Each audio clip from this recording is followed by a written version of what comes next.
चरित्र तेरे Narayan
Thank you.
कथेचा विस्तारो बाबाजी सद्गुरु दास तुका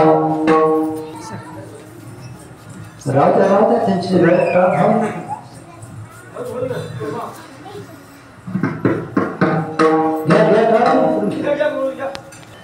अनेक जन्माच्या प्रवासानंतर आपल्या बाळमोकळांना अष्टांगदंडवत घालू संत श्रेष्ठ संत सम्राट भगवान श्री ज्ञानेश्वर महाराज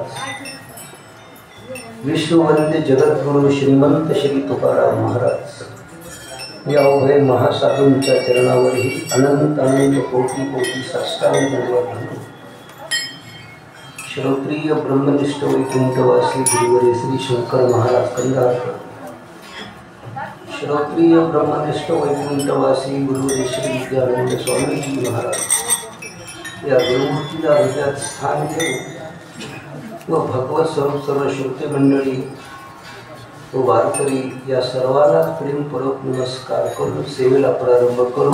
विठ्ठल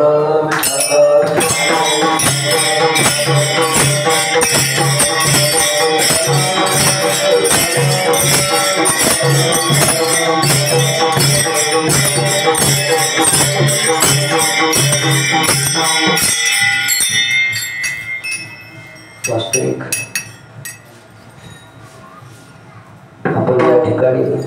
7 दिवसाचा अखंड नाम सप्ताह केला। दररोज काही नियमाने ज्ञानेश्वरी पारायण, हरिपाठ, कीर्तन या प्रकारचा हा एक ज्ञानयज्ञ उभा केला। या प्रकारचं थोर मोठं तप आपण 7 दिवसाकरता ते उभा केलं। मोठा जाणतेपणा असा वर्षातला नियम नाही। श्री नाथांनी म्हटलं की हरिपद प्राप्ती भोळ्या भाविकाशी अभिमानी अशी नरकवास। असे भोळे भाविक फक्त अशा प्रकारचे काही शास्त्रोक्त गायक नाही, शास्त्रोक्त वादक नाही, शास्त्रीय कीर्तनकार नाही, पण आपला भोळा भाव आहे आपल्या मनात आणि श्री परमात्म्याविषयीची श्रद्धा आहे। त्यामुळे आपल्याला हा सप्ताह खऱ्या अर्थाने तपभूत झालेला आहे। ती सेवा आपली परमात्म्याला मान्य झालेली आहे आणि त्या सेवेचं फळ म्हणून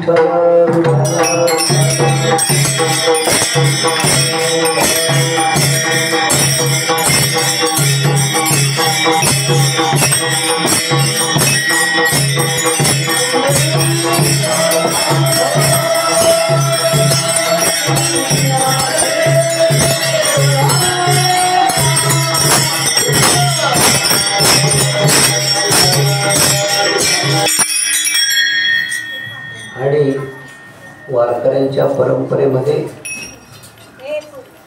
असा सप्ताह पार पडल्यानंतर काल्याचा प्रसाद देण्याची पद्धत आहे। खरं तर कदाचित आपल्याला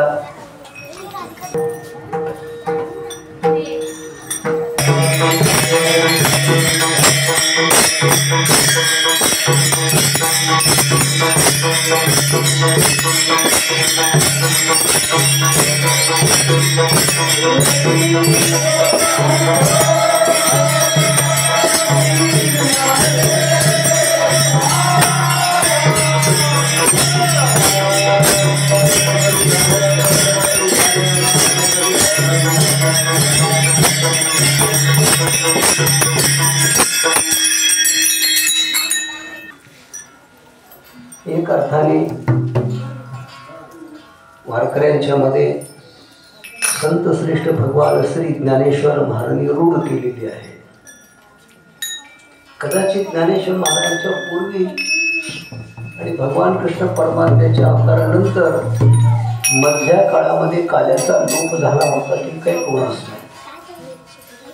कारण ज्या अर्थी नामदेवांच्या कीर्तनात श्री ज्ञानोबांनी माझा ज्ञानराज गोपाळ असेल आया वाटी असं म्हणण्याचा अर्थ काल्याच्या प्रसादाचा एक अर्थाने वारकऱ्यांच्या परंपरेमध्ये पाया जो घातला तो भगवान श्री ज्ञानोबांनी घातला असावा।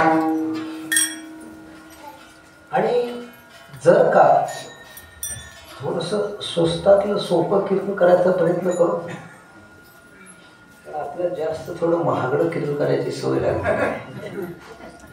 महागडं म्हणजे मोठी दक्षिणा अशातला भाग नाही,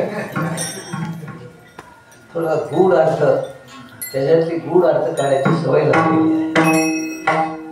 म्हणजे काय आहे तर आपल्या सगळ्या वारकऱ्यांना ही गोष्ट मान्य आहे की ज्ञानदेवे रचिला हे मान्य, आणि पाया रचला म्हटल्यानंतर आज आपण पाहतो की एखादी इमारत बांधण्यापूर्वी त्याचा पाया घ्यायला लागतो। असं जमिनीवर इमारत बांधत नाही कुठली, पाया न घेता जर जमिनीवर इमारत बांधली तर काय होईल? काय होईल त्याचं? पायावर भिंत तातडीची, तातडीचीच पडणार त्याला पाया असावा, आणि जेवढी इमारत उंच घ्यायची तेवढा पाया खाली घ्यावा लागतो, आहे की नाही? मग या इमारतीचा पाया जर ही इमारत सूर्यचंद्र असे तोपर्यंत उंच जाणार आहे तर याचा पाया खाली पृथ्वीच्या उत्पत्तीच्या पर्यंत गेला असतो। आणि हा पाया काय की जसं आपण पाहतो की त्या जमिनीच्या पोटामध्ये खोलवर असा खोदकाम करून त्याच्यामध्ये वाळू, सिमेंट, अजून काही दगड तर ज्ञानोबरांनी या पायात काय काय घातलेलं आहे हे बोलू नका, फक्त उभं राहा, बोलू नका.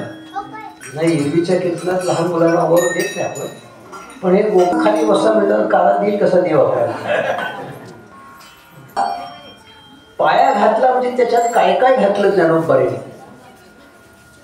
ज्ञानदेवे रचिला पाया, पण त्या पायामध्ये काय मटेरियल ओतलेलं आहे असं म्हणाल तर वास्तविक पाहता वारकरी संप्रदाय हा या संप्रदायातल्या प्रत्येक जडमूढांना जसे असतील त्यांना, मूढ पापी जैसे तैसे कसे असतील तशांना सगळ्यांना मोक्ष प्राप्त होईल अशी सामग्री मध्ये घातलेली आहे. श्री तुकोबांनी ज्याचा उहापोहा केलाय, तुका म्हणे महापातके अतिशय पाप्यातले पापी लोक सुद्धा ते काय होती जीवनमुक्त, ते सुद्धा मुक्त होतील एवढी प्रचंड मोठी अमूल्य सामग्री पायामध्ये ठेवलेली आहे. आणि म्हणून ज्ञानोबांनी समाधी सुद्धा पायातच घेतलेली आहे. जमिनीच्या पोटात घेतली ज्ञानोबांनी समाधी, त्यासाठी घेतली. कदाचित त्या सामग्रीचं जतन करण्याकरता तिथे थांबलेले आहेत. आणि ती सामग्री म्हणजे काय आहे तर सर्वात मोठं आहे की भगवान परमात्म्याचं नामस्मरण, त्याच्याविषयी अतीव प्रेम, त्याच्याविषयीचा भाव. नुसतंच नाम आहे असं नाही, तर त्या नामाच्या सोबत ज्ञान आहे, त्याच्या भक्तीमध्ये ज्ञानाचाही संबंध ठेवलेला आहे. आणि एवढ्यावर नाही थांबलं की त्याच्यात शेवटच्या वेळेत काय ठेवलेलं आहे तर काला ठेवलाय, काला पायामध्ये. म्हणून वारकऱ्यांच्या परंपरेमध्ये काला करायची पद्धत आहे. भले 8 दिवस कितीही मोठा चांगला सप्ताह केला आणि काला जर नाही केला तर तो सप्ताह पूर्ण होत नाही, तो सांग होत नाही. आणि पण मात्र एखाद्या आमच्यासारखे वेड्या वाकड्या करून काला केला तर सप्ताह पूर्ण होतो.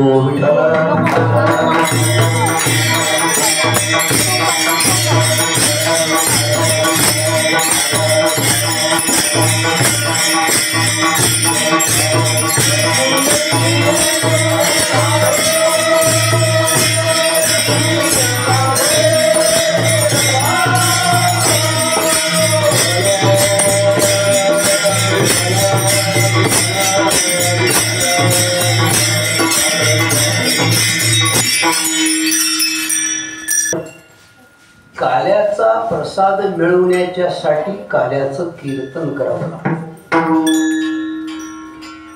आणि काल्याचं कीर्तन करीत असताना काल्याच्या कीर्तनाचा विषय स्वतंत्र असतो. आणि तो कोणता विषय असतो? काल्याच्या कीर्तनाचा विषय भगवान कृष्ण परमात्म्याने आपल्या बाळगोपाळांना गोकुळामध्ये असताना दिलेला जो काला आहे त्या काल्याचं चिंतन करण्यापर्यंतच कीर्तनामध्ये विशेष वर्णन करायचं असतं. त्याला काल्याचं कीर्तन म्हणतात. आजच्या दिवशी काही फार इतर कोणत्याही प्रकारच्या श्रीराम 18-20 लाख पूर्वी वर्षापूर्वी त्यांचा अवतार झाला. आणि एक अर्थाने हा देश सगळा राममय आहे. आपल्याकडे प्रत्येक माणसाला भेटताना रामराम म्हणायचीच पद्धत आहे. सकाळी उठतो त्या प्रहराला राम प्रहर म्हणायचीच पद्धत आहे. आणि एखादा मनुष्य गेला याच्यात आता राम राहिला नाही असं म्हणतात असं आहे. आणि त्याला पोहोचवताना सुद्धा राम नाम सत्य. जन्मल्यापासून ते मरेपर्यंत आपल्या जीवनामध्ये राम हा अभिन्न आहे. आपल्या परंपरेमध्ये जन्माला येणाऱ्या प्रत्येक मुलाचं, मुली असो अथवा मुलं असो, त्यांचं पहिलं नाव राम ठेवलं जातं. नाही, आमचं कोणी ठेवलं नाही. नाव ठेवणाऱ्याचं एकदा आपण समोर आणून त्यांना काहीतरी विचारू प्रश्न आपण, किंवा तुम्ही राम आपलं नाव ठेवताना तेव्हा काय करता पहिल्यांदा? काय म्हणतात? राम घ्या लक्ष्मण घ्या. राम घ्या म्हणता की नाही? मग पाळण्यात नाव ठेवताना मुलगा मुलगी कोणी असो त्यांचं पहिलं नाव रामच ठेवलेलं असतं आणि पुढे पण नाव असतं. पडलेलं नाव पुन्हा, पण ओरिजिनल नाव काय आहे? राम आहे. प्रत्येकच नाव राम आहे. असा जन्मल्या दिवसापासून शेवटी त्याला पोहोचवण्यासाठी पण राम नाम सत्य म्हणतच न्यायला लागतं. असा राम आपल्या जीवनाशी अभिन्न आहे. आणि माऊली म्हणतात की सगळ्यांच्या हृदयात राम आहे. तैसा हृदयामध्ये निराम. सगळ्यांच्या हृदयात राम, जन्मताना राम, जन्मभर राम, जाताना राम. म्हणजे आपलं संबंध जीवन राममय आहे की नाही? तरी परंतु काल्यात त्याचं नाव चरित्र चालत नाही. विठ्ठल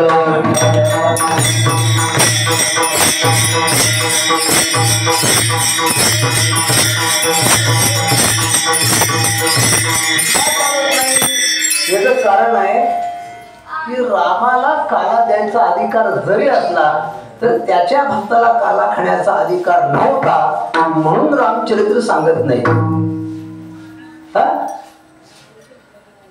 आपल्याला थोडस वरवरचं कीर्तन करायचं आहे. त्याच्यातल्या तत्वज्ञानाचा विचार करीत बसायचाच नाही आपल्याला. कारण काला हा सर्वांगाने परिपूर्ण आहे. आणि जेव्हा का रामाच्या चरित्रामध्ये काला बसवायचा म्हटलं तर अवघड का जातो? याचं कारण आहे की जेव्हा रावणाचा पराभव झाला, लंकेवरती विजय मिळवला वानर सेनेने भगवान श्रीरामाच्या नेतृत्वाखाली, आणि हा सगळा विजय संपादन केल्यावरती हे सगळे निवडून आलेले शपथविधी घ्यायला अयोध्येमध्ये आले, विजय मिळून आलेले. आणि त्यावेळेला आईसाहेबांना काय वाटलं, सीता माऊलींना, की या वानरांनी एवढी मोठी लढाई जिंकलेली आहे, एवढं प्रचंड बहुमत मिळालेलं आहे, या सगळ्यांना आता आपल्याला काय द्यायला पाहिजे? प्रसाद द्यायला पाहिजे. भगवान राम म्हणाले, हे लढाई करण्यामध्ये तरबेज आहे, हे मोठे पुरुषार्थी आहे. दिसायला वानर वाटली तरी यांनी लंकेवर विजय मिळवलेला आहे. राणीच्या पाले खाईरा नेवाने केले लंकेश्वरा. ते रानातला पाला खाणारी माकड, पण राणाचा पराभव केला यांनी. एवढे पराक्रमी आहेत, पण मात्र हे जेवायच्या प्रसाद खायच्या लायकीचे नाही. त्यामुळे यांना काय प्रसाद द्यायची गरज नाही. आईसाहेब म्हणल्या, असं नका बोलू. एवढे माझ्यावर उपकार झाले या वानरांचे, मला आणखीन वास्तविक त्या रावणाच्या ताब्यातून सोडून याने आणले, आणि तुम्ही यांना काही परतफेड करायची नाही म्हणता, श्रम परिहार म्हणून प्रसाद द्यायचा नाही म्हणता. हे काय बरोबर नाही. ते म्हणाले, पहा सीते, मी सांगतो ऐक माझं, प्रसाद द्यायची आपल्यात योग्यता असली तरी खायची योग्यता यांच्यात नाही. नाही असं काही कारण सांगू नका, यांना प्रसाद दिलाच पाहिजे, तुझी मर्जी. प्रसाद तयार केला, खीर शिजवली, आणि सगळ्या वानरांना असे रांगेत बसाले. आता ह्यांना रांग काही माहीत असते काय? हे रांगातलीच, यांना रांग कुठली माहीत आहे? बरं जबरदस्त रांगेत बसलो, इकडं इकडं रांगेत बसलो, आणि तिकडून पत्रवाळ्या ठेवत समोर चालले. ते पत्र ठेवले, ते फाडून खायला लागले. ते रानातला पाला खाणारी जात आहे. हे अरे ठेवा खाली ठेवा. काय झालं? हे खायला दिलं नाही तुम्हाला, तुका म्हणजे सांडा खाते, हे नका भरून कुठे, हे खायचं नाहीये, मग त्याच्यावर तुला प्रसाद मिळणार. बरं बरं म्हणजे बसली मग ते, आणि ते खीर अशी वाढायला चालले. शेवटच्या वानरा पुढे वाढताना थोडा झटका देऊन असं वाढलं, संपत आलं होतं ना ते. त्या खिरीतला एक असा कण आहे, कसा उडाला ना, असा बरला पडला. आता खीर केली होती. त्या वानराने बघितलं, माझ्यासमोर उडी मारतो का? त्याने काय उंच उडी मारली, त्या खिरीच्या दाण्यापेक्षा उडी मारली, खाली बसला. ते पाऊसला वाटलं बहुतेक ही जेवणाची पद्धत असावी, उडी मारून बघत. हे थोडी जे जे करते, त्याने उडी मारली त्याच्या बाजूने, त्याच्या सगळ्या उड्याच मारायला लागले, त्या खिरीत पडले. सगळा गोंधळ गोंधळ, राडाच राडा. आईसाहेब मला म्हणले, भगवान तुला काय म्हटलं, खायच्या लायकीचे नाही. विठ्ठल विठ्ठल.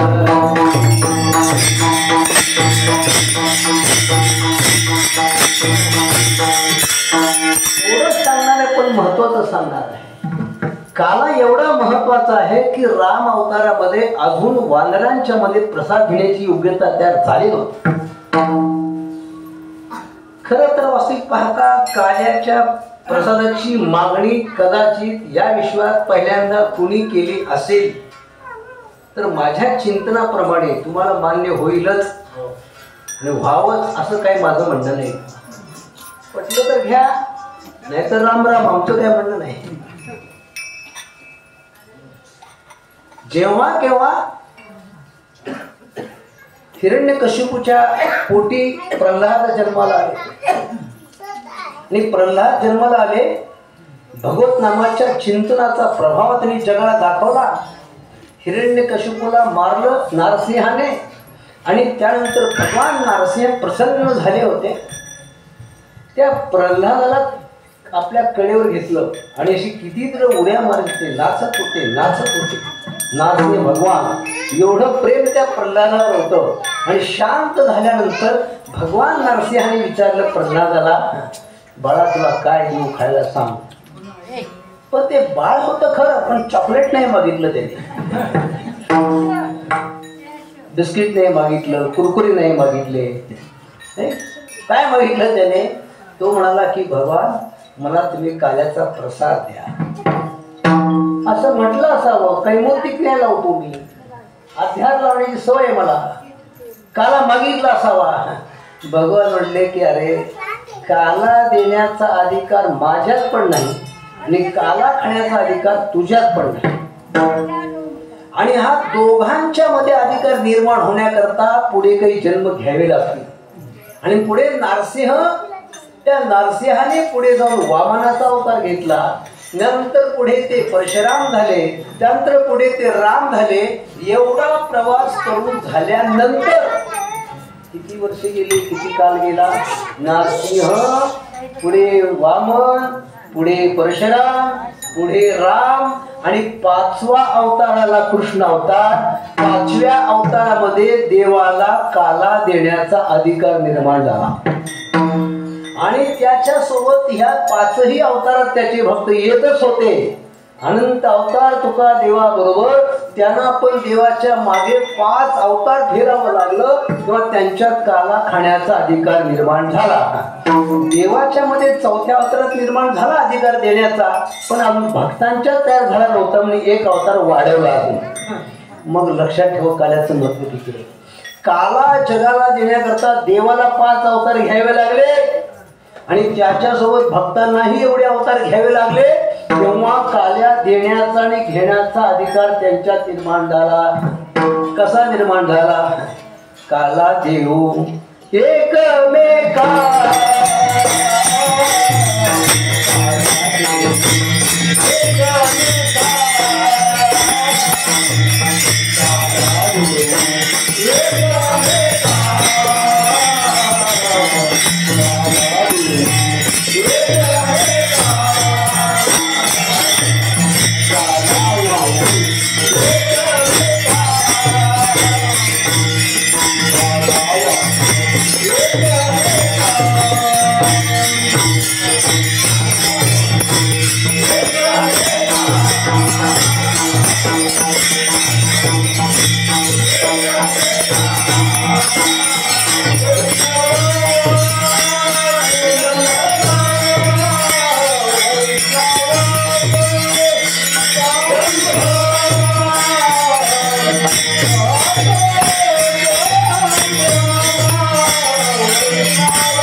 एकमेका याचा अर्थ यांना द्यायचा अधिकार त्यांना खायचा अधिकार, त्यांना द्यायचा अधिकार यांना खायचा अधिकार. हा देव आणि भक्तामध्ये दोघांमध्ये अधिकार निर्माण होण्याकरता जर देवाला एवढे जन्म घ्यावे लागले, भक्तांना एवढे जन्म घ्यावे लागले, तर काला काय सामान्य का? आणि आपल्याला सामान्य का वाटतो? अहो निदान दररोजच्या पंगतीमध्ये काय शिरा पुरी चांगल्या प्रकारचा प्रसाद मिळत असेल, त्याच्यामध्ये काय बदाम काजू घातले असतील, तसा आजचा काय प्रसाद नाही. फक्त काय लागतात? लाह्या लागतात. लाह्या. तुम्ही चुरमुरे आणले पण लाह्या लागतात. लाह्या चुरमुरे नाही चालत. आणि त्यात लाह्यामध्ये दही घाललं. लाही आणि दही याच्या मिश्रणाला काला म्हणतात. हे चुरमुरे द्वादशीला चालतात, खेरापतीला चालतात. आमचे रामकृष्ण होळशीकर थोर महात्मा होते आणि आम्ही तो काल कीर्तन त्यांच्या ऐकायला. त्यातल्या लोकांनी चुरमुरे आणले ते पहिले त्या गावात जाऊन, पण लाही आणली नाही त्याशिवाय काला होणार नाही. याचा अर्थ लाही लागते. लाही आणि दही याचं मिश्रण याला काला म्हणतात. मग आता त्या लाह्या काय फार महागड्या आहेत का? काहीच नाही, असं नाही. दही पण काय फार मोठं महाग नाही. ते काजू बदाम पिस्ते यासारखा भाव आहे का? नाही, स्वस्तात आहे. पण ते लाही आणि दही याच्या मिश्रणाला काला म्हणतात ना, इतका सामान्य अशा प्रकारचा हा प्रसाद आहे. वस्तू सामान्य आहे पण महात्म्य अगाध आहे. कसा अगाध आहे? दिसताना मारुतीला वानर दिसतात पण शक्ती अगाध आहे. व्यक्ती दिसायला सामान्य दिसावे पण सामर्थ्य अगाध असावं. आपल्याला सर्व महाभारत सांगू शकतो पण गरज नाही एवढी. एखादी मारुतीला एकदा वर्दी मिळाली, आमंत्रण मिळालं, कार्यक्रमाचं आमंत्रण मिळालं. काय मिळालं? भगवान कृष्ण परमात्मा म्हणाले, अरे मारुती, आमच्या गरुडाला जरा फार अभिमान आलाय रे म्हणे, जरा त्याची उतरव म्हणले. बरं काय हरकत नाही. मारुतीने काय केले, एका रस्त्याच्या कडेला बसले, शिफ्टी लांबपर्यंत टाकले, रस्त्याकडे बसले. तो गरुड यायला लागला होता त्या रस्त्याला. तो गरुड असं निघाला दिमागात. समोर पडलेलं ती शिफ्ट, हे माकडा, हे वादळा, शेपटी ओढून घे मागा, रस्त्यात त्या लावले ते. गप्पच. आणि पुन्हा ते जास्त ओरडल्यानं मारुतीला म्हणले, अरे मी खूप थकलेला म्हातार आहे, मला माझी शेपटी आवडत नाही रे, जरा तूच बावळा ढकल ना, जरा बरं तुझे उपकार होतील. याने बर म्हणजे असं म्हणून ते लाथडायला गेला. मारुतीची शेपटी त्याचे लातडायला गेला तर त्याचे गुडघे चावून झाले असतील. शेपटी काय हलत नाही. पुन्हा खाली वाकून उचलायला गेला पण घाम फुटला त्याला. शेपटी काय हल्लीच नाही महाराज. आणि तेवढं भागलं नाही कुणाच माहित आहे. पुन्हा ते कृष्ण भगवान परमात्म्याच्या त्या द्वारकेतल्या बागेमध्ये आणि हे मारुतीला जाऊन बसले, काही फळं वगैरे खायला लागले. त्या माळ्याने निरोप दिला देवाला, आपली बाप मी वांदर आहे म्हणले, खायला लागले, सगळं नासधूस करायला लागले. कृष्ण भगवान म्हणले की गरुडा बघ रे ते वांदराला कोण आहे ते बघ. ते म्हणलं देवा तुम्ही असलं काम कसं सांगता, चिल्लर काम मला कसं काय सांगता, एखाद्या माकडाला हाकडायला मी एवढा मोठा गरुड, काय ताकद गरुडाची मला. हो, आणि मला असलं क्षुल्लक काम कसं काय सांगता. बरं जाऊ दे चुकलं पण आता एवढं करू नये, जाऊ दे, दुसरं कोण समोर दिसलं म्हणून तुला सांगितलं. आता गेलाच आपलं सेवक करावे सांगितले काम गेला. आणि त्या माकडाला हे काय खातोस फळ इथलं, तुला समजतं का काय इथं, तुला काय बघू दे का, चालता व्हायचं म्हणून हुसकायला लावला. ते ऐकायलाच तयार नाही. आणि मग त्या माकडाने हळूच विचारलं, हे कुणाचं राज्य आहे? हे बळीराम दादाचं आहे. अरे दुसरा रामापेक्षा बळी कोण असू शकत नाही रे, असं म्हणलं. त्या देवाचं भांडण लागलं आणि मारुती गप्प बसले. तर ह्या वांदराला पकडावं, 2 मुस्कड्या द्याव्या आणि देवासमोर हजर करावं. आणि म्हणून तो गप्प असा मोठा ऐटीत निघाला. मारुती म्हणलं येऊ दे जरा.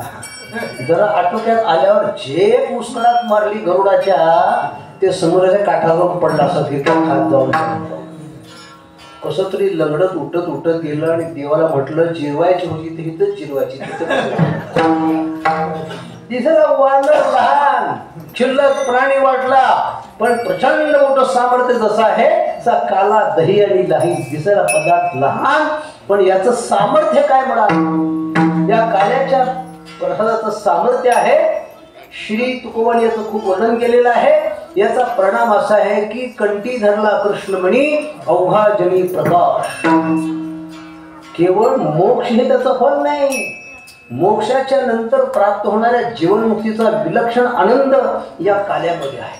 आणि खूप मोठं व्यापक त्याचं चिंतन आहे. पण एवढं नक्की आहे की जीव जो भक्त आहे त्याचं आपलं शुद्ध अंतःकरण म्हणजे लाही आहे आणि देवाचं अंतःकरण म्हणजे दही आहे. या दोघांचं मिश्रण म्हणजे काला आहे. देव भक्ताचा संगम ते ओगनाम त्रिवेणीचा असा तो काला आहे. त्याचं लाक्षणिक रूप वेगळं आहे, सात्विक रूप वेगळं आहे आणि त्याचं आदिभौतिक रूप वेगळं आहे. काला 3 प्रकारचा आहे. दही दही जो काला आहे, घ्यारे घ्यारे दही हात आम्हा देतो म्हणून देह पुष्ट होतो आणि त्याच्याने लिंगदेह शुद्ध होतो आणि कारण देह बाद होतो. असा 3 प्रकारचा परिणाम या काल्याचा आहे. पण हा काला मिळवण्याकरता काय करायला लागतं? श्री तुकोनी कायदा सांगितला अभंगाच्या पहिल्या चरणामध्ये. चरित्र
काल्याच्या कीर्तनाचा विषय काय असावा? श्री तुकवानी नियम टाकला, देवाचं चरित्र वर्णन करावं. पण कोणत्या देवाचं करावं हे त्याच्यात लिहिलंच नाही. पण नाही ते त्याचं, पण त्याच्यावरून अर्थ बरोबर सापडतो. उदाहरणार्थ तुकोबाचा अभंग आहे. काय अभंग आहे? जयाचे द्वारी सोन्याचा पिंपळ. कोणाबद्दल आहे? नाव लिहिले का त्याच्यात? कसा अर्थ कळला तुम्हाला? अहो, कोणाच्याच दारात सोन्याचा पिंपळ नाही, फक्त ज्ञानोबाच्या दारात. अर्थ कळला तुम्हाला? तसं ज्याचं चरित्र सांगावं त्याचं लक्षण केलं की रंगता गोधने राखता. हे कुणाच्या चरित्र आहे? गाई राखायला गेला. कुणाच्या चरित्रात आहे? फक्त कृष्ण भगवान परमात्मा. भगवान श्रीराम काही गाई राखायला गेले नाही. बुवा ते जन्माला येतानाच राजाच्या घरी जन्माला आले. तोंडात सोन्याचा चमचा घेऊन जन्माला आले. ते कशाला गाई राखायला जातील बिचारे? आणि गाई राखायला न गेल्यामुळे 14 वर्ष वनवासाला जावं लागलं त्यांना. जर गाई राखायला गेले असेल तर वनवास आला नसता. विठाला विठाला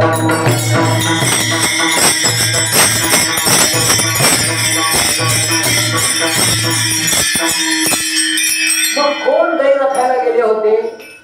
भगवान कृष्ण परमात्मा. पण थेट गाई राखायला गेलेलं चरित्र सांगायचं नाही. सुरुवात कुठून करायची? रांगता बालपणापासून. पण थोडं थोडं घेऊ त्यातलं आपण. काल्याच्या दिवशी ते सांगायचं असा नियम आहे. आणि पुन्हा यांनी जे चरित्र केलं ना त्या चरित्रात तुम्हाला काहीतरी वेडे वाकडे प्रसंग दिसतील. काय दिसेल? तो रांगत गेला, कोणाच्या तरी घरात गेला, तिथं दही दुधाची चोरी करून खाल्ली. असलं चरित्र आहे की नाही? गोकुळामध्ये याने केली चोरी, फार चोऱ्या केल्या. एकही घर शिल्लक सोडलं नाही गोकुळात, सगळ्यांच्या घरी चोरी केली. आता चोरी करणं हे काम चांगलं आहे का सांगा बरं? आणि चोरी केलेलं हे चरित्र काही फार चांगलं आहे का? पण असं असलं तरी मात्र त्या चरित्रातलं गूढ अर्थ लोकांना कळत नाही. म्हणून श्री तुकोबांनी म्हटलं हे त्यांनी केलं सोंग आहे. हे दुसऱ्या चरणात सांगतात हे सोंग आहे. हे सोंग का त्यांनी केलं? श्री महाराज अभंगाच्या दुसऱ्या चरणात हे सोंग सारिले या रूपे अनंते पुढेही बहुत करणे आहे.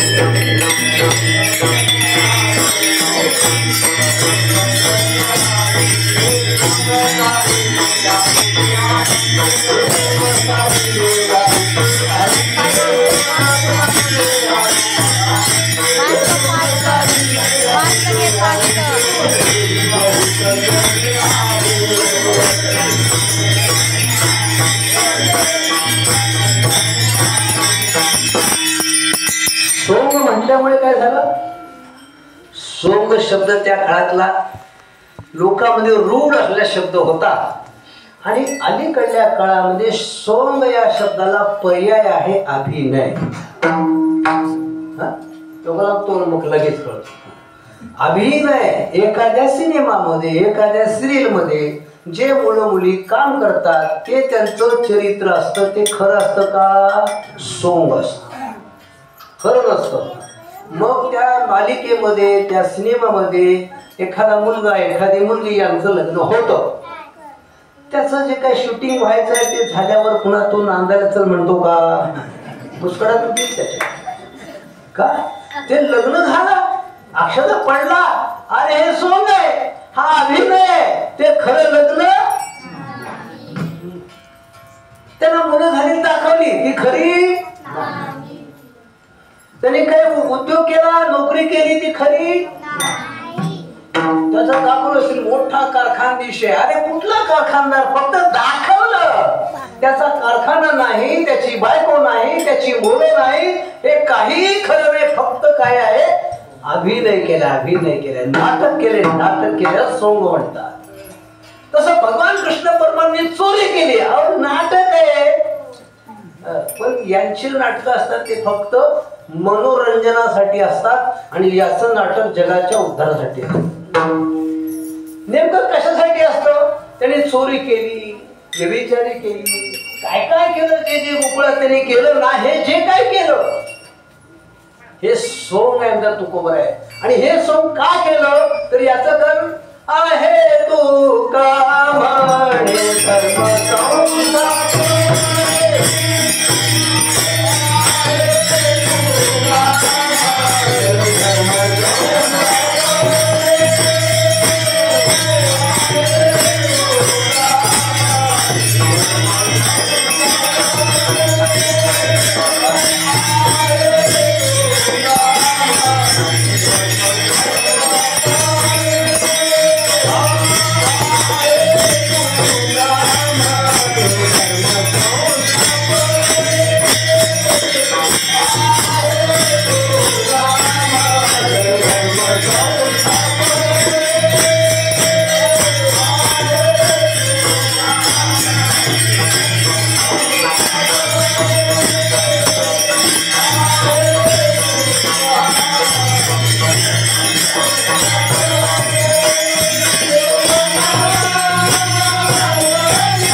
कुठं सांगायचं कठीण आहे. श्री तुकाराम महाराज म्हणतात त्याने चोरी केली धर्माचं रक्षण करण्याकरता, त्याने विचार केला धर्मरक्षण करण्याकरता, गाई राखायला गेला धर्माचं रक्षण करता, आणि काला गोपळा दिला धर्माच्या रक्षणाकरता. याच्यात कसं काय धर्म रक्षण आहे हे सांगायला आजचा दिवस पुरायचं नाही आपल्याला. कुठं कठीण आहे, कारण समाजामध्ये धर्म टिकला पाहिजे, धर्म राहायला पाहिजे. याकरता देवाने सगळे अवतार धर्माच्या रक्षणाकरता घेतले. धर्मरक्षावया अवतार, संतांचे सगळे अवतार धर्म रक्षणासाठी, धर्माचे पालन करणे, पाखंड खंडन याची करणे. मग सगळे देवाचे अवतार संतांचे अवतार धर्माच्या रक्षणासाठी आहेत. देवाचं कृष्ण चरित्र जे दिसतंय तेही धर्म रक्षणासाठीच असं तुकाराम म्हटलं. काच्याच प्रवचनात सांगितलं की सगळे व्यवहार धर्म रक्षणासाठीच करायचे असतात. आणि आता विद्यमान काळामध्ये आता जर धर्म रक्षण करायचं म्हटलं काय करायला पाहिजे, काय करायला सोपं आहे. आता शिवाजी राजांच्या काळामध्ये धर्माचं रक्षण करण्याकरता सगळ्या मौल्याने हातात तलवार घेतल्या, गड किल्ले जिंकले, भारत माता मुक्त केली धर्माचं रक्षण करण्याकरता. शंभू राजाने बलिदान दिलं कशाकरता, धर्माच्या रक्षणाकरता. मग आता काही धर्माच्या रक्षणाची आवश्यकता आहे का, त्याही पेक्षा जास्त आहे. आपल्याला आपल्या धर्मावर आलेलं संकटच माहित नाही, इतके झोप धर्माला आलेलं आहे. ते स्वतः नमाज पडतात, काय घेणं देणं नाही आम्हाला, पण त्यांच्या धर्मग्रंथामध्ये कुराण नावाच्या ग्रंथामध्ये 26 श्लोक म्हणजे करणारे लोक आहेत ते काफिर आहेत. त्या काफिरांचा शिरच्छेद करा, त्यांच्या बायका ओढून न्या, त्यांच्या मुली ओढून न्या, त्यांची घरदार जाळा, अशा 26 श्लोकात शिकवलेला आहे. आणि त्यामुळे 500 वर्षापूर्वी बाबर अकबर जे करीत होते ते आता पण प्रत्येक मुसलमान तेच करतो, कारण त्यांना त्यांच्या ग्रंथाच्या आज्ञा आहे. आणि त्यामुळे एकदा देशाचे तुकडे झाले, भारत मातेच्या भुजा कापल्या, एवढा अधर्माचा नंगाना झाला. आणि आता परत 2 कोटीचे 30 कोटी वाढले. त्यांची जिथं बहुसंख्या आहे बघा काय आहे ते तिथे. विजयापूर विषयीचा शास्त्रीनगरला जा, पोलिसाला पण आज जायला येत नाही. कुठला कायदा, आणि तुमचं आज विजयापुरेच खाली तिथे हिंदूंना काफीर समजतात, त्यांचे शिरच्छेद करा, त्यांची घरदार जाळा लुटा, हे शिकवलंय त्यांच्यात. मग हे आपल्या धर्माचे शत्रू आहेत का नाही हेच कळलं आमच्या लोकांना. काय ते सिक्युलरवादाचा रोग झालाय आमच्या लोकांना थोडं माहिती. सर्व धर्म संभाव, सर्व धर्म संभाव असतो. आम्हाला रावण बी तितकाच आणि राम बी तितकाच असं असतं. मग लढाई करायची गरजच काय होती. मला कौरव पण तेवढेच महत्वाचे, पांडव पण तेवढेच. आहे मूर्ख. पृथ्वीच्या पोटी हिरा गारगोटी, दोयशी समाज देखू नये. सारखं कसं समजता, दह्याच्या अंगी निघे ताक लोणे, दोई एका मोले विकू नये. ताकाची जी किंमत तीच लोण्याची किंमत असते काय, तसं हिंदूंची किंमत वेगळी, त्यांची किंमत वेगळी. आणि ते धर्म नावाचा अधर्मच आहे. ते पशुसारखे जगतात.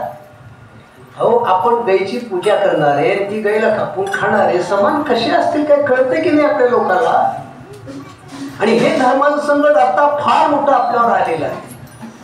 मग जर भगवान कृष्ण परमात्मा आहे, तुका म्हणे धर्म संस्थापन आहे, तर आता काय करायला पाहिजे. आताही आपल्याला धर्माचं ज्ञान असावं, धर्मावर प्रेम असावं, धर्मासाठी त्याग करावा, आणि आता काय अवघड नाहीये. शिवाजीराजाच्या काळात तलवार घ्यावं लागत होती, आता फक्त बोट दाबायचं काम आहे. काय अवघड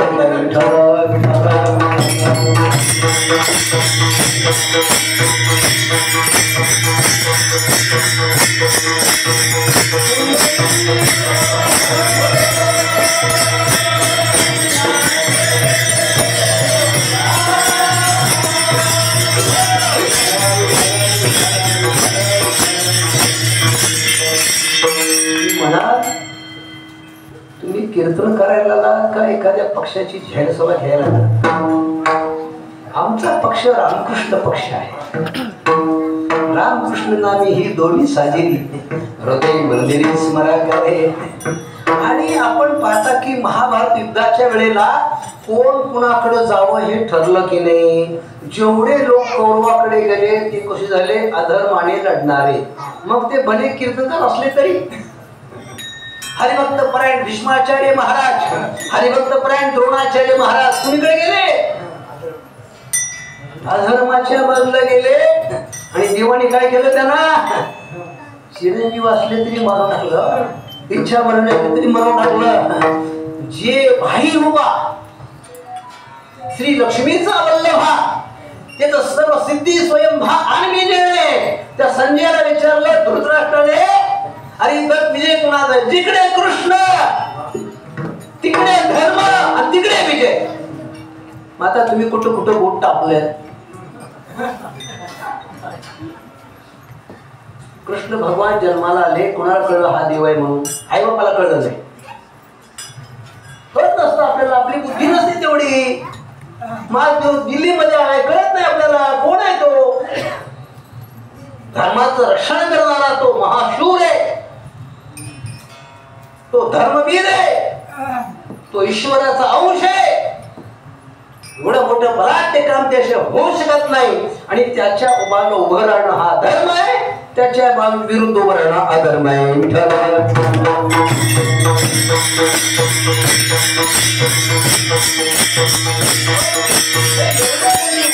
आपण जर अधर्माच्या बाजूला गेला तर फार मोठं शोक आहे. शोक मी परवा सांगितलं, देशातल्या 1000 कोटी गायी कत्तलखान्यात मारल्या या 50-60 वर्षात.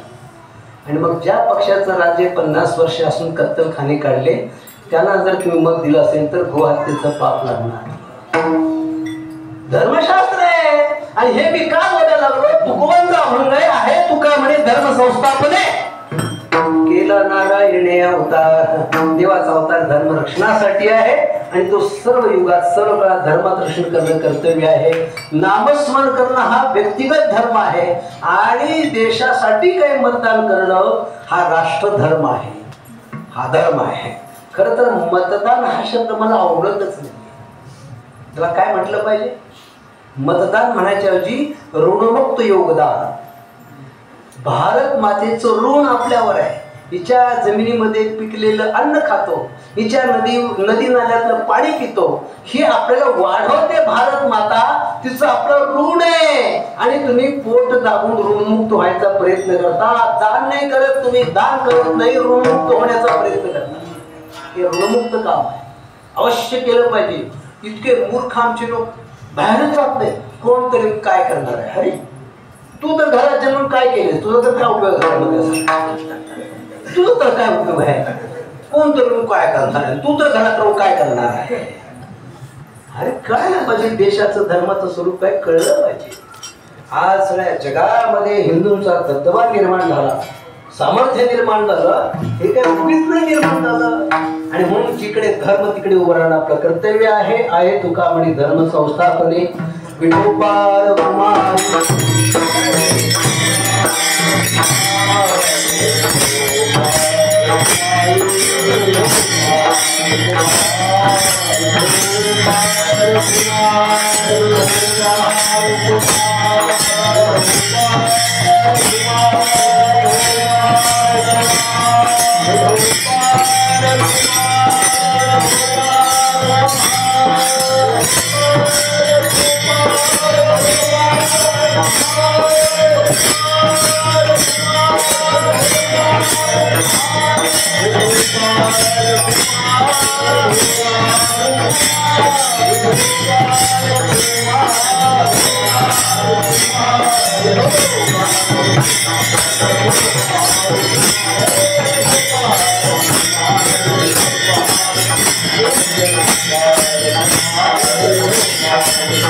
Bye.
जसे चरित्र केले नारायणे रांगता गोधने राखत आहे हे सोंग सारिले या रूपे अनंते पुढेही बहुत करणे आहे तुका म्हणे धर्म संस्थापने केला नारायणे अवतार माझी वाणी तुझे वर्णी गुणनाम ऐशे देई प्रेम काही कळा असो. अवघ्या 3 चरणाचा जगद्गुरु श्री तुकोबरायांचा पण काल्याचं वर्णन करणारा अभंग आहे. त्यामध्ये आपण पूर्वार्धामध्ये आणि या अभंगाचा काही विचार केला पण मात्र काल्याचा प्रसाद प्राप्त व्हावा यासाठी थोडं चरित्र सांगितलं पाहिजे असं तुकोबांचं म्हणणं आहे. पण आपण काय आता सुरुवाती रांगल्यापासून सांगायला आपल्याकडे वेळ नाही. फक्त काला दिल्याचं केलं तर तेवढं पाहू आपण. भगवान कृष्ण परमात्मा 11 वर्षाच्या वयापर्यंत गोकुळामध्ये होते. जन्मलेल्या दिवशी रात्री 12च्या नंतर रातोरात्र वसुदेवांनी भगवान कृष्ण परमात्म्याला गोकुळात पोहोचवलेलं होतं. आणि खूप चरित्र आघात आहे. त्याला 5-5 तास लागतात कीर्तन करायला. आणि आता आपण एवढे वेळ देऊ शकत नाही. आपल्याकडे वेळ नाही असं नाही पण आपल्याला फालतू वेळ खर्च करायची सवय झालेली आहे. चांगल्या कामाला वेळ कुठं आपल्याकडे आपण वेळ देतो संसारासाठी साया असे करसी प्रपंच दिन निशी. पण कीर्तनाला वेळ देतो 5 तास कीर्तन आणि दिवसभर मालिका बघताय त्याचं काय. जाऊ द्या मला तर काय घेणं देणं आहे. तुमच्या वेळेस संपूर्ण माझं काम ते तुम्ही अर्ध्या तासात संपवलं. अर्ध्या तासाला मला काय घेणं देणं आहे. तुम्हाला जेवढी भूक आहे तेवढं वाढावं ना सांगितलं. एवढी भूक. भगवान कृष्ण परमात्मा एकूण 11 वर्ष आणि गोकुळात होते. पण ज्या दिवशी रात्रीत गोकुळात पोहोचले त्या दिवशीच गोकुळामध्ये त्यांचा प्रभाव का झाला याचं भगवान कृष्ण परमात्मा रात्रीच्या वेळेला गोकुळामध्ये येणार आहेत हे गोकुळातल्या बायकांना अगोदरच माहीत होतं. हे की नाही. सगळ्या लाडक्या बहिणीला माहीत होतं. त्या सगळ्या बहिणी आणि त्या कोण होत्या तर त्या वेदातल्या श्रुती होत्या. सामान्य बायका नव्हत्या. आणि त्या वेदजाड गर्भीच्या श्रुती आणि त्यामुळे पहाटेच्या वेळेला वाट पाहत होत्या देवना. आणि नंदाच्या घरातून लहान मुलाच्या रडण्याचा आवाज आला की लगेच गोकुळातल्या बायकांना कळलं 23 तारीख उघडली. कळलं त्याला लगेच कळलं. काय कळलं 23 तारीख म्हणजे आत्ताची नेहमी हो. त्यांना असं कळलं की भगवान आले असं कळलं. आणि तिला वाटलं मला इथलं करून उपयोग काय अख्ख्या गोकुळात कळलं पाहिजे म्हणून एक गवळणी सगळ्यांना निरोप देत सुटली.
सगळ्यात म्हणून लागलो कीर्तन पुढे सरकायचं ध्यास होता. आता भगवान गोकुळात प्रगटले आणि गोकुळात प्रामुख्याने 3 सूत्राचं चरित्र त्याचं पाहायला मिळतं. एक आहे गोकुळामध्ये भगवान रांगायला लागल्यावर पहिल्यांदा रांगत एका उपासनापर ज्या जेवढ्या गवळणी आहेत तिची प्रतिनिधी असलेली जसवंती नावाची गवळण तिच्या घरी भगवान रांगत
असे भगवान रांगत निघाले.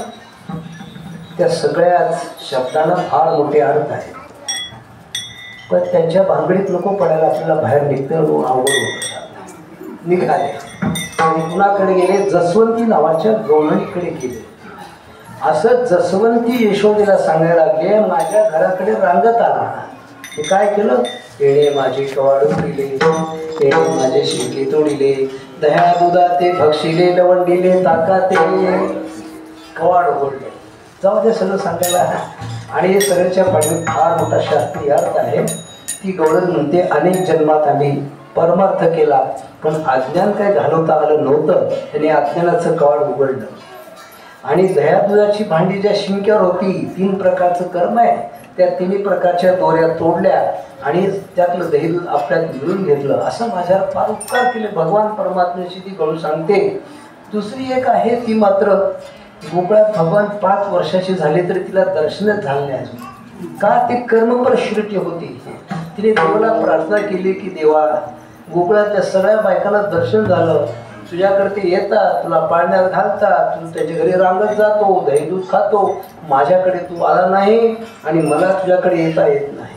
देवाने विचारलं, काय येत नाही? येता येत नाही. तर ती म्हणाले, आम्हाला तू सासरवाशी केलं ना. कागा सासुरवाशी केली भगवंता, आपुलिया सत्ता साधी नसता नाही. आम्हाला असं वाटतं, प्रभातेचे वाटे तुमच्या यावे दर्शना, येते न चले थोडी बोलली राहे वासना. भगवान म्हणाले, मी काय करू त्याला? मी तुमची वाट पाहत आहे, वाट पाहिन वा. तुम्हीच माझ्याकडे यावं. कसं यावं ते तुम्ही ठरवा. कर्मपरिश्रुती द्या, त्यातनं वेळ काढून या. आणि मग ती युक्ती केली. घरी आपल्या पाण्याने भरला हंडा खाली केला, मोकळा केला. पहाटे वेळा पोराला चिमटा काढला. ते पोरगं रडायला लागलं. सासू म्हणली, का रडतंय? पाणी नाही, त्याला पाणी लागतंय, जा घेऊन ये ना. एवढंच पाहिजे होतं तिला. भरला ओलंडून रिता करी घर निस पाण्याची गोविंदाची चढ चाली भर भर पाहे परतोनी तो बाधी. देवाच्या दारासमोर चालली पाण्याला आणि देव तिची वाट पाहत उभा होता. तिला पहिल्यांदा दर्शन झालं. आणि एकदा दर्शन झालं काय होत नाही का? श्री तुम्हाला सांगितलंय, तुका म्हणे त्याचे पाहिली या पाय, मग दुःख जाय सर्व माहिती. त्याचे पाय पाहिले, सर्व दुःखाचा परिहार झाला. तिसऱ्या प्रकारच्या गवळणी ती मात्र देवाच्या दर्शनाला गेली नाही ना, देव तुझ्याकडे गेला नाही, ती अभिमानीच होती. तर जाऊ द्या, ते चरित्र सांगायला थोडं अवघड आहे, पण तेवढे 3 सूत्र सांगायला लागतात. तिनं उलटं सांगितलं की राखीव मतदारसंघातून मी सरपंच झालेली आहे आणि त्यामुळे माझ्या गोकुळामध्ये असं चालणार नाही, कृष्णा माझ्या दारातून दाखव, तुला धरून बांधेन म्हटलं. देव म्हणाले सरपंच बाईने आपलं आमंत्रण दिले आग्रहाचं तर निश्चित जायला पाहिजे. रात्री गेले भगवान, ती बाई आणि बाबा झोपले होते, त्यांच्या दाढी विणीची गाठ मारली, निघून अशी त्यांची फजिती केली. आणि एवढं चरित्र केल्यानंतर भगवान थेट आपल्या गोपाळासहित गाई राखायला निघाले ते आणि यमुनेच्या वाळवंटावर गेले. यमुनेचं वाळवंट कसं आहे, श्री तुकोबा म्हणतात की तुका म्हणे वाळवंट बनवे नीट उत्तम. आणि त्या वाळवंटामध्ये या सगळ्या गोपाळांनी खेळ मांडायचा आणि गाई गोवर्धन चालत जायच्या, खेळ मांडीला वाळवंटी गाई मिळाली वैष्णव भाई रे असं रोज खेळायचे, तू हमामा लेगोऱ्या सगळे खेळ खेळायचे. आणि एकदा गोपाळ म्हणले देवा आजचा दिवस थोडा वेगळा आहे, रोज खेळतो आपण पण ते सप्ताहातले पहिले दिवस असतात आणि आजचा दिवस शेवटचा असल्यामुळे आजच्या दिवशी नुसतं खेळायचं नाही आपल्याला, तर आपला प्रसाद घ्यायचा आहे. आणि देवाला विनंती केली, खांदी भार पोटी भूक काय खेळायचे सो, आता आम्हाला तुम्ही प्रसाद पाहिजे. देव पण म्हणाले ठीक आहे, तुम्ही या प्रसादासाठी 5 जन्म माझ्यासोबत आलात, आता तुम्हाला प्रसाद द्यायला काय हरकत नाही. कारण एक अभंगाचा अर्थ करायचा मोठा अवघड आहे की महाराजचा अभंग आहे की उपजून या पुढती येऊ काला खाऊ दहीभात. पण हा काला आत्ता का खावायचं कारण तर वास्तविक मागे अनेक जन्म आम्ही यासाठीच घेतले होते, आता देऊ काला. म्हणून भगवान परमात्मा म्हणाले ठीक आहे काला करूया, पण सगळ्यांनी आपल्या अंडीला शिदुऱ्या सोबत त्या सोडा. मग त्यातल्या गोकुळांच्या शिदुऱ्या काय असणार, गवळ्याची तापे काय पोरी चांगली, ती काय टाटा बिटाची पोरं नव्हती. त्यामुळे गरिबाची पोरं रात्रीच्या शेळ्या भाकरी, रात्रीची विटलेली काही भाजी कसे असे तसे आपल्यासोबत आणलेली त्यांनी आणि त्या आपल्या शिदुऱ्या सोडल्या. देवा म्हणे हे आमच्या तर सोडल्या, तुझी पण सोड आणि मिसळ करून घेऊ. देव म्हणला माझ्या शिदुरींची फक्त शुद्ध लोणी आहे आणि तुमची विकलेली भाजी शिळ्या भाकरी एक मिसळ करून तुम्ही पण घरी जाण चोरून आणा आहे लवणी. तेव्हा तुकोबा म्हणले देवा आता घरी जाणं शक्य नाही. हां देवाने काय म्हटलं, तुम्ही जा चोरून या माये नवणीत आणावे, जा आयला चोरून पुन्हा नवणीत घेऊन या. आता पुन्हा बॅलेटवर निवडणुका घ्या आमदार कसं काय तर झाल्या की नाही आहे, आता परत माघारी जा. अरे कसं शक्य आता माघारी जाणं. मग काय करा, एक काम करा देवा तुमची आणि आमची शिदुरी जसे तशी मिसळून घ्या, नाहीतर आम्ही दुसरा पक्ष काढतो. असं म्हणलं देव म्हणलं असं काय व्हायला नको. आणि मग देवाची शिदोरी आणि भक्ताची शिदोरी दोन्हीचं मिश्रण केलं त्याला म्हणतात काला. आणि तो काला पहिल्यांदा 5 काय म्हणू आपली अवतार, नुसते किती अवतार झाले, 2 जल काय म्हणू जलाशयात राहणारे 2, जलचर 2, वनचर 2 आणि मग तिथून 2 किती अवतार मनुष्य रूपाने, एक आपला नारसिंह म्हणजे ते वनचर जलचर झाले. पण पुढे वामन, राम आणि परशुराम हे 3 आणि हा 4था होता मनुष्य रूपातला. एवढा मोठा लांबचा पल्ला गाठल्यावर यांच्यात काला द्यायचा अधिकार आलेला. आणि मग त्यामुळे त्यांनी दोन्ही शिदुऱ्या एकत्र केल्या. एवढं काही सोपं नाही काला म्हणजे. आणि हा शिदुऱ्या एकत्र केल्यावर द्यायचा अधिकार कोणाला, तर एक आहे पेंद्या आणि दुसरा आहे भगवान कृष्ण परमात्मा. आणि हातामध्ये पेंद्या घेतो आणि एका सगळ्या भक्तांना वाटतो. आणि इकडे भगवान कृष्ण परमात्मा घ्यारे घ्यारे दहीभात आम्हा देतो पंढरीनाथ, मुद्रा घेऊन करी पेंद्या वाटी तो शिदोरी, असा तो काला एकमेकांना वाटला. पण तो काला खाताना अजून एक नियम पाळत असतो, तो म्हणजे सुखे घालू हुंबरी. आणि हुंबरी म्हणजे मोठी गर्जना करायची असते. कशी करायची असते, पुंडरी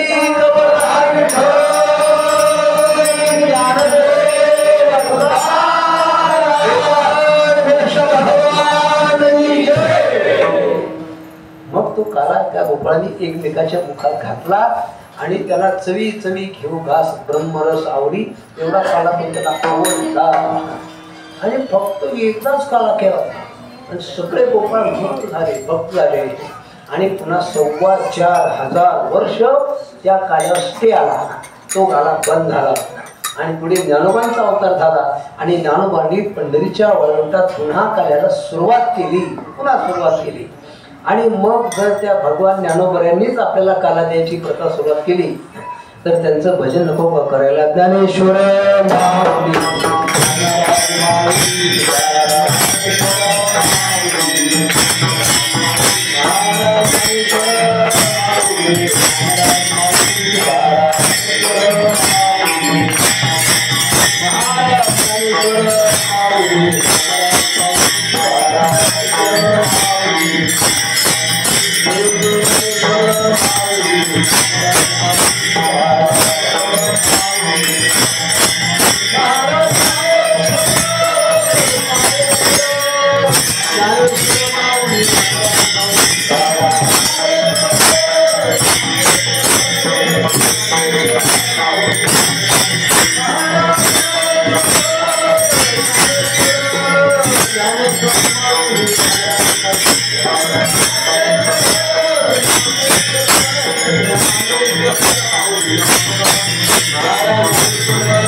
धर्म संस्थापने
Thank you.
हे तसे चरित्र केले नारायणी रंगता गोधने राखत आहे हे सोंग सारिले या रूपे अनंते पुढे ही बहुत करणे आहे तुका म्हणे धर्म संस्थापने केला नारायणी अवतार माझी वाणी तुझे वर्णी गुणनाम ऐसे गिरी प्रेम काही काळ असो।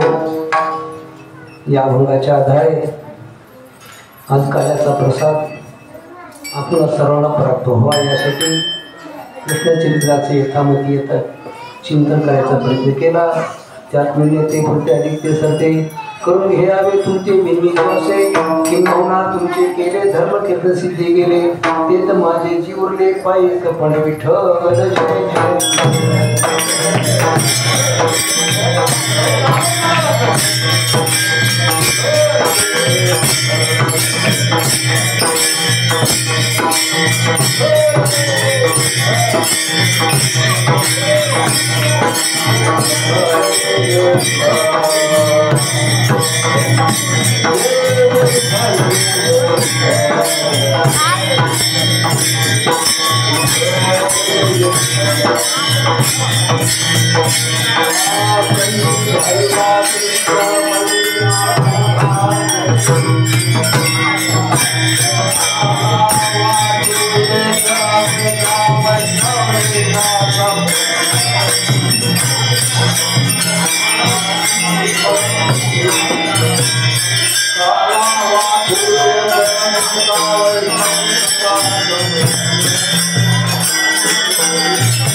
जन्मजन्मी तुझा